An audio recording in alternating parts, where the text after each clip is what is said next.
Thank you, Lauren. And now I want to introduce a special guest, Dee Myers, Senior Advisor to Governor Newsom and Director of the Governor's Office of Business and Economic Development, otherwise known as GO-Biz.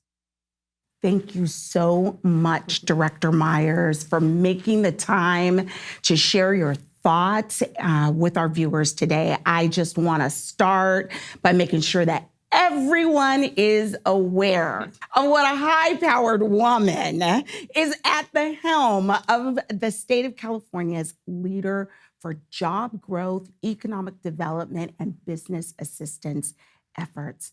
So prior to joining the Newsom administration in December of 2020, you served as Executive Vice President of Worldwide Corporate Communications, not a small job here, and Public Affairs for Warner Brothers. And before that, you, amazing woman, were White House Secretary during President Clinton's first term. You were the first woman to ever hold that position.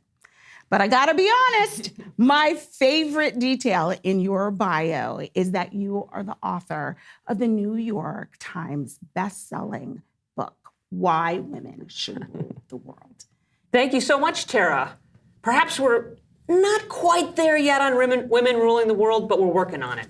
And thank you for inviting me here today. I'm so excited to be part of the first policy day with CalOSBA because, as Lauren explained, part of what we do is to support the governor's office to identify and implement policies that make California a better place to do business. So thank you for highlighting all that important work. And thank you, Dee, for doing that work.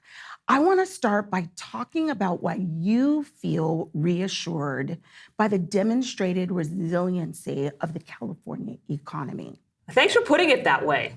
I really do feel reassured, and honestly, there are so many reasons why. But I'll start with the most obvious. The EDD's most recent jobs data shows an unemployment rate of 4.1% for December of 2022. That's a record for us, and it makes the 15th consecutive month of non-farm job gains. California job growth has outpaced the U.S. as a whole, and the state now has 70,000 more jobs than pre-pandemic levels in February of 2020. In fact, since February of 2021, California's added more new jobs than any other state. Over the course of 2022, California added more than 620,000 jobs. That was the second most in the nation, and we grew at a 3.6% annual pace in December of 2022, outpacing the nation's 3.0 annual gain. And it's not just jobs that demonstrate our resiliency. Let me give you some more numbers. We love numbers. From 2016 through 2020, the state's gross domestic product increased by 21%, dwarfing number 2, New York, which was 14%, and number 3, Texas, which was 12%. And that's all from data according to Bloomberg. In 2021, California's GDP grew at 7.8%, and that ranked us third in the nation, ahead of both Florida and Texas. In the fourth quarter alone, GDP growth increased to 9.5%. And that was well ahead of the U.S. national rate. So we were out there in front. And let me help your viewers break this down. These gains added $530 billion, again, $530 billion to our economy, 30% more than the increase for New York and Texas combined, and equivalent to the entire economy of Sweden.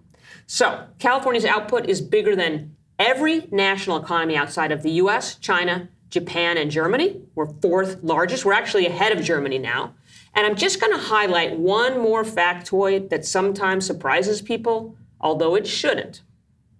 California's GDP for manufacturing gained 13% over those 5 years to $316 billion in 2020 alone, an increase unmatched by any of the 10 largest manufacturing states.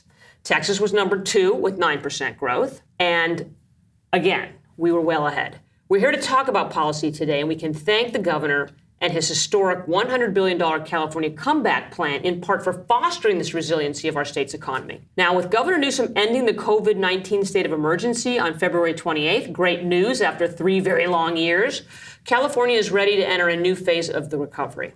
So we can also thank our small business owners who provide about 2/3 of net new jobs and about 44% of all U.S. economic activity, according to the Small Business Administration. Across the country, new business starts went up after COVID-19. And Dee Dee, I know you weren't surprised that California leads the pack. Monthly new business starts are still now trending nearly 14% above the pre-COVID peak that we saw in December of 2019.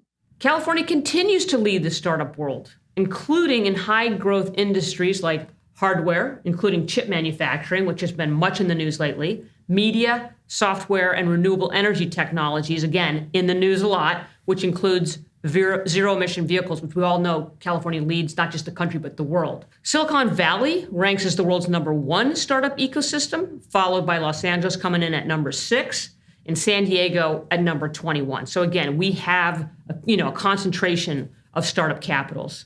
California is quite simply the dominant power, both in deal count and venture capital dollars. That venture capital is so important. We attracted more than 32.5% of total U.S. deals and nearly 50% of overall capital invested in the U.S.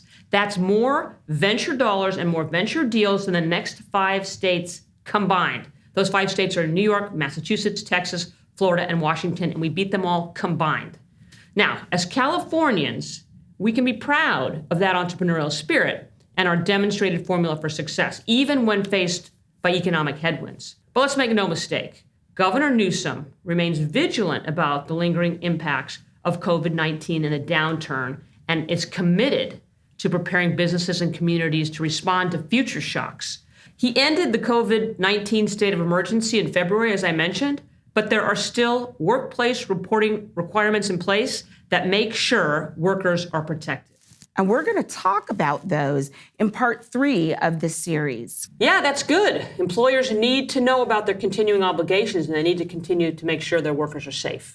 They also need to know about the services that are available to them. The governor supports small business by investing $26 million in annual permanent funding in the Small Business Technical Assistance Program and capital infusion programs. This year, he approved an additional $8 million in one-time funding for the women's business centers. What all this pays for is a network of more than 100 small business centers across the state. And I know I'm a bit biased, but I like to think that it's one of the most effective and most robust, but also least known services that the state offers. In the past year alone, 2022, this small business center network, which includes small business development centers, women's business centers, and veteran business outreach centers, community-based organizations, and nonprofits, they supported over 130,000 small businesses with free one-on-one counseling and training.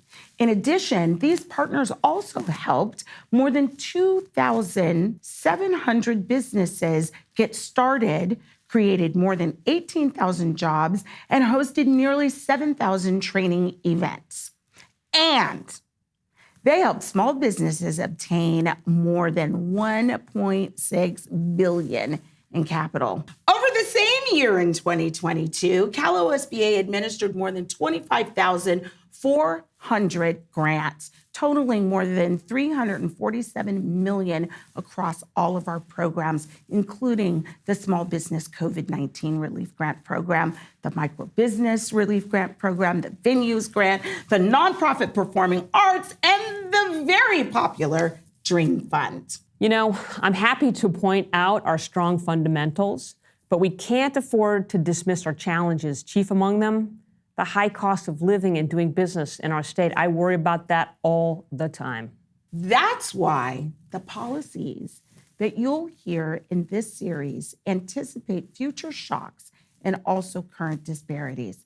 All of us who administer state agencies and departments operate under an executive order issued in September of 2022 to take additional actions to embed equity analysis and considerations in their mission, policies, and practices. Wow.